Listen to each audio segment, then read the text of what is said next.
नमस्कार दोस्तों, advance class online platform पे मैं ब्रजेश कुमार करंट अफेयर्स के साथ आपका स्वागत करता हूं।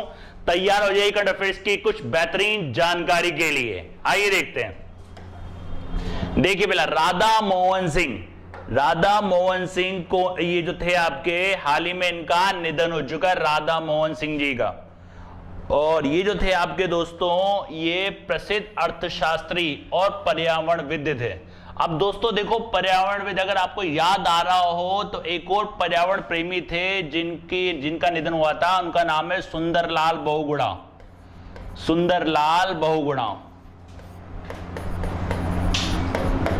इनका भी निधन हुआ था दोस्तों। ये भी जाने माने पर्यावरणविद थे दोस्तों, सुंदरलाल बहुगुणा। इनके बारे में मैंने आपको डिटेल से भी बताया था। और पर्यावरणविद की बात करें तो एक पर्यावरण दिवस भी आता है दोस्तों।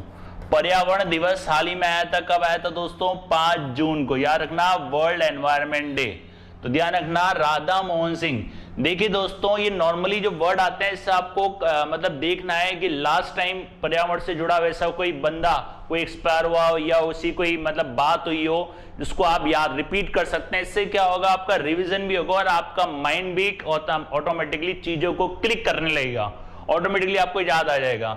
इनको पद्मश्री से सम्मानित थे। ये 2020 में इनको पद्मश्री दिया गया था। और ये जो पद्मश्री इनको दिया गया था दोस्तों, कृषि के क्षेत्र में योगदान के लिए इनको दिया गया था। कृषि के क्षेत्र में योगदान के लिए इनको पद्मश्री से सम्मानित किया गया था। तो ध्यान रखना दोस्तों, राधा मोहन सिंह प्रसिद्ध अर्थशास्त्री भी थे, ये इकोनॉमिस्ट भी थे ये, और एक पर्यावरणविद भी थे। तो पर्यावरणविद से ध्यान रखना, सुंदरलाल बहुगुणा जिनका भी निधन हो गया था। चिपको आंदोलन आपको याद हो, वो भी बताया था मैंने आपको। और पर्यावरण दिवस कब आता है दोस्तों? 5 जून को, राइट।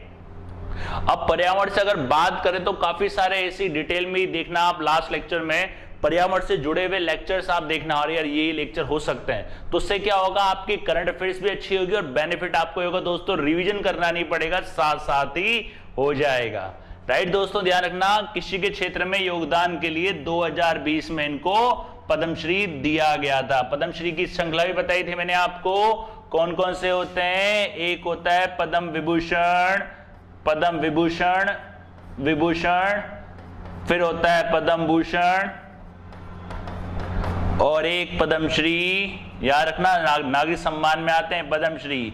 और सर्वोच्च नागरिक सम्मान की बात करें तो होता है भारत रत्न। ध्यान रखना दोस्तों, भारत रत्न। ये 4 होते हैं, ध्यान रखना, राइट। और एक और होता है 5वें नंबर का सरदार वल्लभ भाई पटेल, जो 2020 में शुरू हुआ था। सरदार वल्लभ भाई पटेल एकता पुरस्कार, ये भी सर्वोच्च नागरिक सम्मान में इसको शामिल किया गया है, राइट दोस्तों। नेक्स्ट देखते हैं।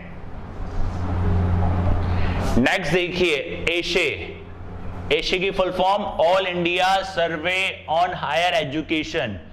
कौन सा मंत्रालय दोस्तों? शिक्षा मंत्रालय। किसके पास है दोस्तों? पोखरियाल निशंक के पास। ध्यान रखना, पोखरियाल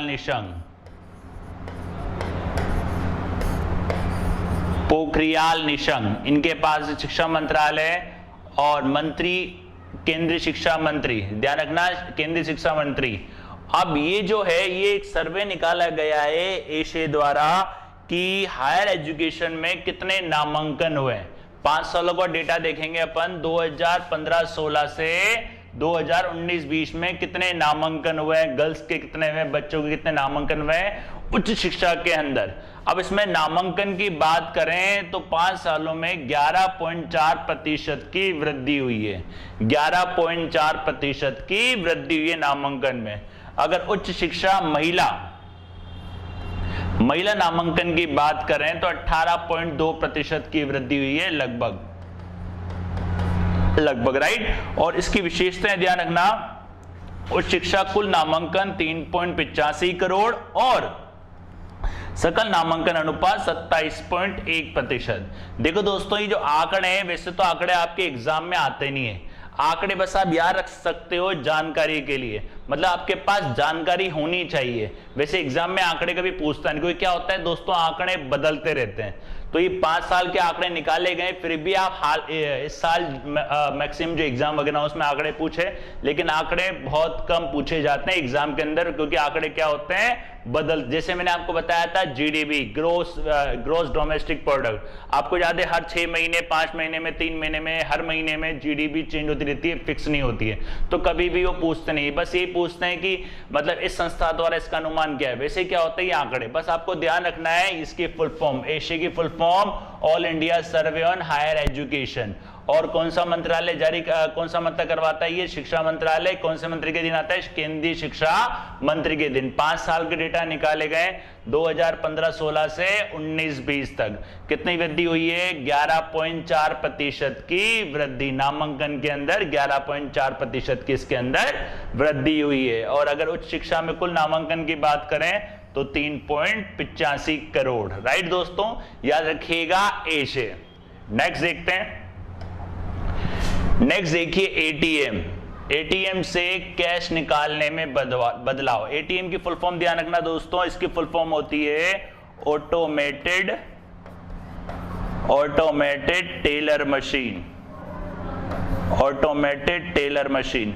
अब दोस्तों अगर याद हो, लास्ट लेक्चर में मैंने आपको एचएसबीसी बैंक के बारे में बताया था, याद है? इसके नए इंडिया के सीईओ बने थे हेमंत दवे, याद हो तो आगे मैं देखा हो लास्ट लेक्चर में। तो मैंने ये भी बताया था इस एचएसबीसी ने ही पहली बार भारत में एटीएम प्रणाली शुरू की थी। एटीएम प्रणाली इसने पहली बार शुरू की थी।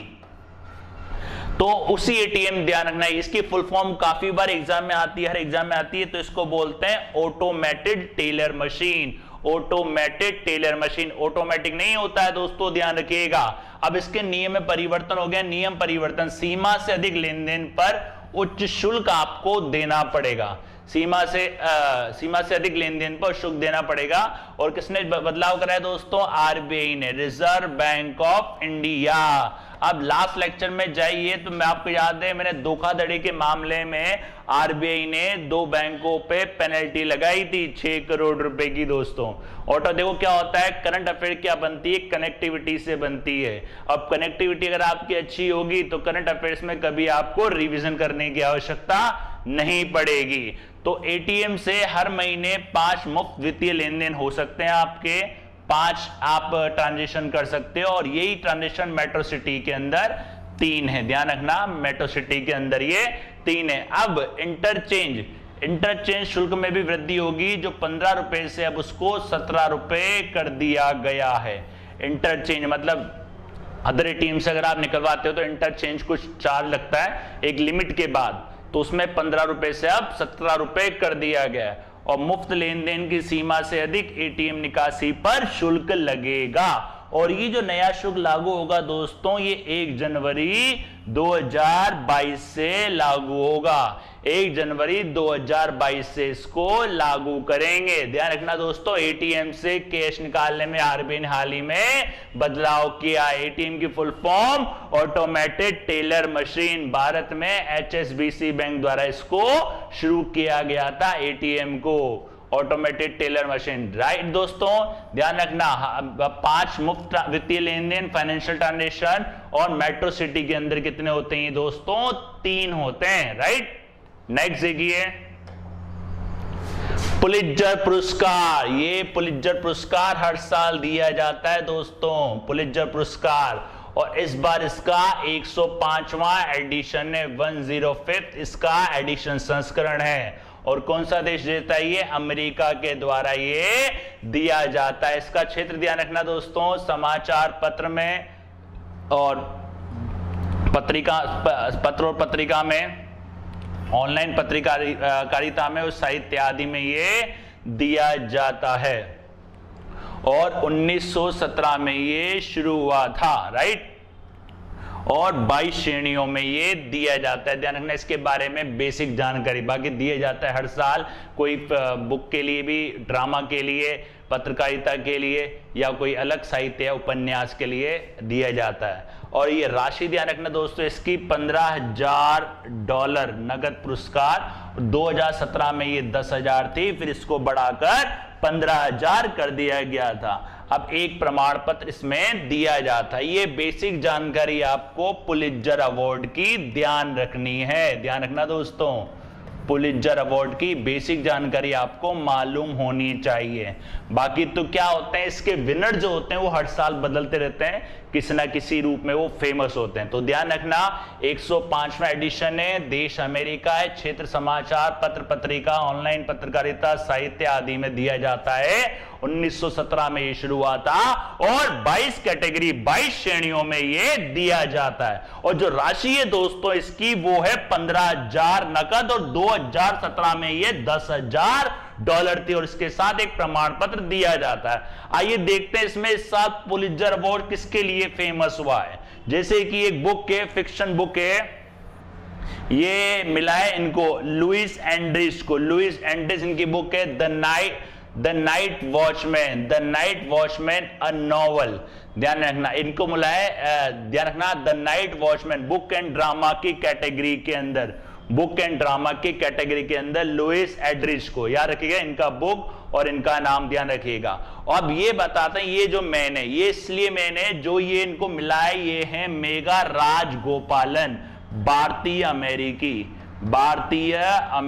ध्यान रखना भारतीय अमेरिकी, और ये तमिल और चाइनीज लैंग्वेज भी जानती हैं। अब इनको मिला है इंटरनेशनल रिपोर्टिंग के लिए क्योंकि इन्होंने चीन का पर्दाफाश करा था मुस्लिमों को लेके, कुछ ऐसा काम करा था चीन के खिलाफ इन्होंने। तो इनका काम एक बहादुरी ऐसा काम था जो इन्होंने खोला, मतलब एक किया, उसलिए इनको ये पुरस्कार दिया गया था मेघा राजगोपालन को। ये ध्यान रखिएगा, एग्जाम में ये पूछता है, ज्यादा डिटेल्स में नहीं पूछता है। और ये बुक का नाम ध्यान रखिएगा the night watchman a novel, Louis Andris द्वारा। ध्यान रखना लुइस एंड्रिस। वैसे तो 22 श्रेणियां होती है, 22 श्रेणी आपके काम की नहीं होती है, एग्जाम में उतना ही पढ़ो जितना एग्जाम के अंदर आता है। लास्ट जितने भी पेपर हैं आप देख लीजिएगा, मैक्सिमम वही पूछता है जो एक कुछ बुक या कुछ फेमस होता है। बाकी पुलित्जर पुरस्कार की हिस्ट्री आपको थोड़ी सी याद रखनी पड़ेगी, राइट। नेक्स्ट देखते हैं दोस्तों, नेक्स्ट देखिए नागराज अडिगा जो हैं अभी आपके प्रतिनिधि चुने गए, ओशिनिया के प्रतिनिधि चुने गए। ये international association of ultra runner, ध्यान रखना IAU के साथ का IAU के हैं परिषद में, इंटरनेशनल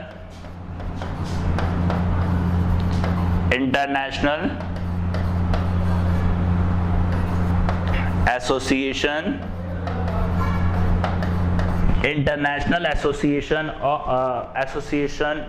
ऑफ अल्ट्रा रनर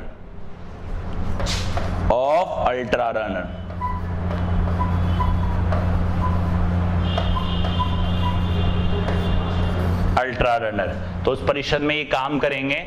ये ओशिनिया में प्रतिनिधि चुने गए हैं। अब इनका काम क्या होगा दोस्तों, अडिगा जो हैं ये स्वास्थ्य फिटनेस को बढ़ावा देने और उभरते हुए खिलाड़ी को प्रोत्साहित करने के लिए एथलेटिक्स फेडरेशन ऑफ इंडिया के साथ काम करेंगे।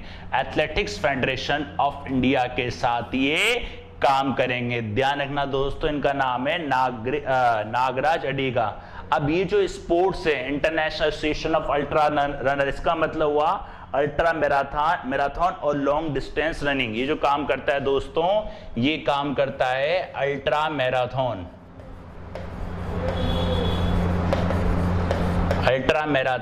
और long distance running.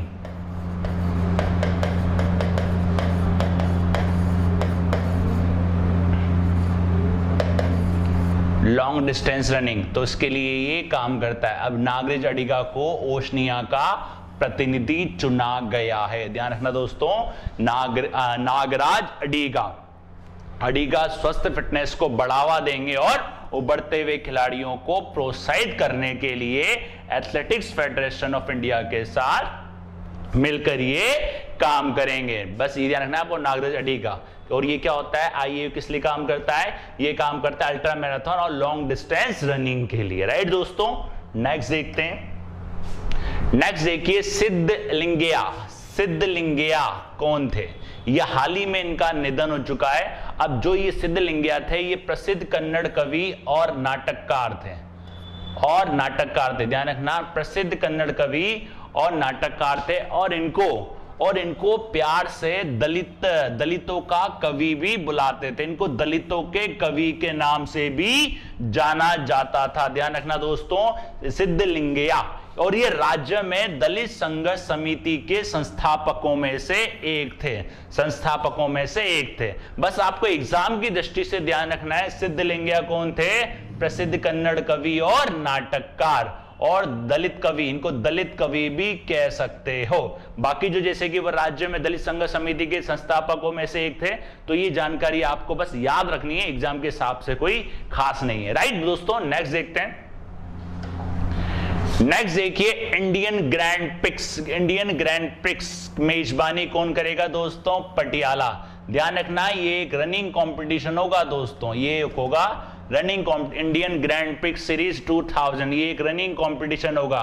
Grand prix आप जानते हैं ना, और एक फॉर्मूला 1 भी होता है दोस्तों, फॉर्मूला 1, उसमें कार रेसिंग होती है, उसमें होती है car racing, Indian grand prix. और इसका जो आयोजन होगा दोस्तों वो होगा जून में राष्ट्रीय खेल संस्थान पटियाला में। याद रखना, राष्ट्रीय खेल संस्थान पटियाला में। और इसको करवाने का एक उद्देश्य भी है। उद्देश्य ये है दोस्तों, भारतीय एथलीटों को टोक्यो के लिए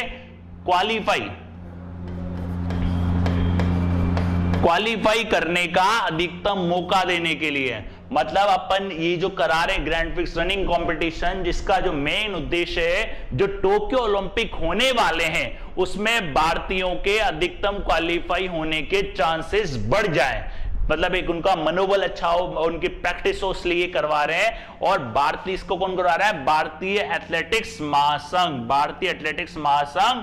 और ये कहां है? नई दिल्ली में। ध्यान रखना, और इसकी स्थापना हुई थी दोस्तों 1946 में, पहली बार इंडियन ग्रैंड प्रिक्स। ध्यान रखना, सीरीज 21, ये क्या है? आपका रनिंग कंपटीशन है। और मेजबानी कौन करेगा? पटियाला, पंजाब। आयोजन होगा आपका जून में, और कहां होगा? नेशनल स्पोर्ट्स इंस्टीट्यूट में। नेशनल स्पोर्ट्स इंस्टीट्यूट कहां दोस्तों? राष्ट्रीय खेल संस्थान पटियाला।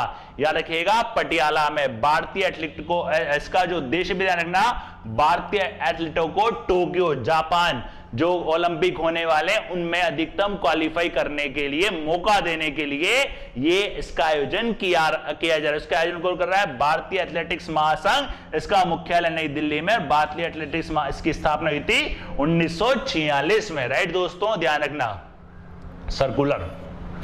नेक्स्ट देखते हैं। नेक्स्ट देखिए, कोविड-19 रोगियों के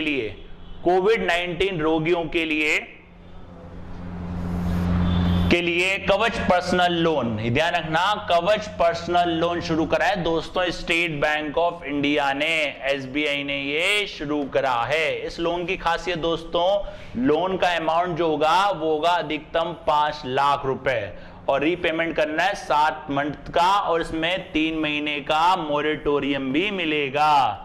3 महीने का इसके अंदर मोरेटोरियम भी मिलेगा, मोरेटोरियम। लेकिन दोस्तों इसके अंदर कोविड पॉजिटिव रिपोर्ट होनी चाहिए, personal loan for Covid treatment. Covid positive report होना इसके अंदर जरूरी है। स्टेट बैंक ऑफ इंडिया के द्वारा ये लॉन्च किया गया है।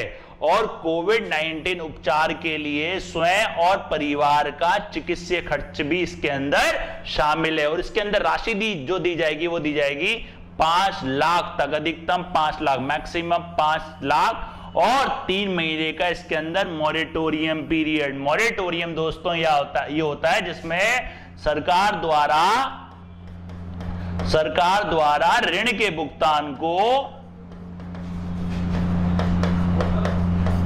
भुगतान को कुछ समय के लिए रोक दिया जाता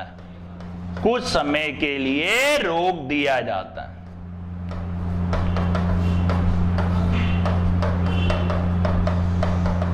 मतलब आपको याद हो, मोरेटोरियम लास्ट ईयर की बात है, 2020 में लोगों ने काफी सारे लोन ले लिए थे और लोगों के बिजनेस पे काफी असर पड़ा था, लेकिन लोग किस्त करने में सक्षम नहीं थे, तो सरकार ने उनको रियायत दी थी। मतलब लोन की ईएमआई नहीं देना, 6 महीने तक की रियायत, मतलब मोरेटोरियम पीरियड था, ऋण को कुछ समय के लिए माफ कर देना, तो कहलाता है moratorium.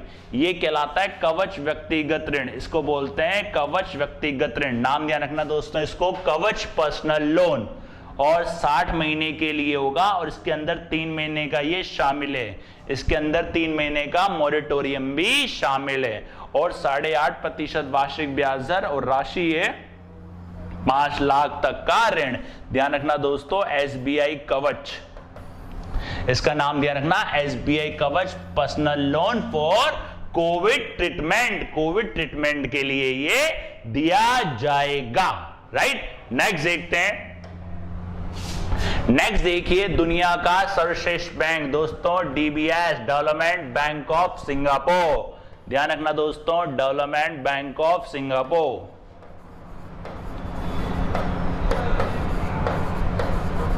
Development bank of Singapore, DBS, development bank of Singapore, और इसकी स्थापना हुई थी आपकी सिंगापुर में। ध्यान रखना दोस्तों, इसकी स्थापना हुई थी आपकी सिंगापुर में। ये सिंगापुर का बैंक है DBS, और ये फेमस हुआ था दोस्तों, ये जो फेमस हुआ था, ये फेमस हुआ था आपके लक्ष्मी विलास बैंक का इसने अधिग्रहण किया था, लक्ष्मी विलास बैंक का इसने अधिग्रहण किया था।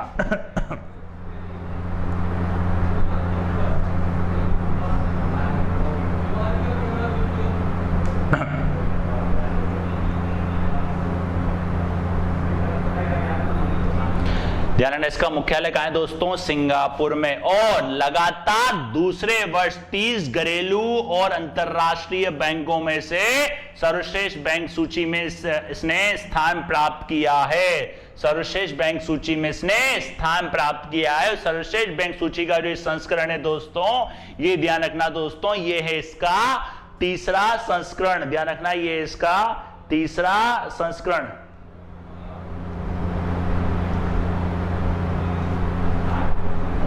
तीसरा संस्करण, और इसके अलावा इसको इंडिया बेस्ट इंटरनेशनल बैंक 2021 का भी पुरस्कार दिया गया है, और 2020 में सेफेस्ट बैंक इन एशिया का पुरस्कार दिया गया, और 2020 में best bank in the world का पुरस्कार भी इसको दिया गया है। राइट दोस्तों, ध्यान रखिएगा। और इसकी स्थापना जो हुई थी वो हुई थी 1968 सिंगापुर में। ध्यान रखना, 1968 सिंगापुर में इसकी स्थापना हुई थी, और DBS के द्वारा हाल ही में लक्ष्मी विलास बैंक का भी अधिग्रहण किया है, मतलब लक्ष्मी विलास बैंक को भी इसके अंदर टेक और शामिल कर लिया गया है। और 19 राज्यों में इसकी 600 शाखाएं हैं, 19 राज्यों में इसकी 600 शाखाएं। ध्यान रखना, देखो, दुनिया का सर्वश्रेष्ठ बैंक DBS, इंडिया में भी इंडिया का बेस्ट इंडिया इंटरनेशनल बैंक है, और सेफेस्ट बैंक इन एशिया का पुरस्कार भी इसको मिला था। 2020 का best bank in the world पुरस्कार 2020 में इसको दिया गया था, और लक्ष्मी विलास बैंक का भी इसने अधिग्रहण किया था। और पूरे इंडिया में 19 राज्यों में इसकी लगभग 600 शाखाएं हैं। राइट दोस्तों, ये थे आपके करंट अफेयर्स की बेहतरीन जानकारी। नेक्स्ट क्लास में मिलते हैं नेक्स्ट नई करंट अफेयर्स के साथ, तब तक के लिए धन्यवाद।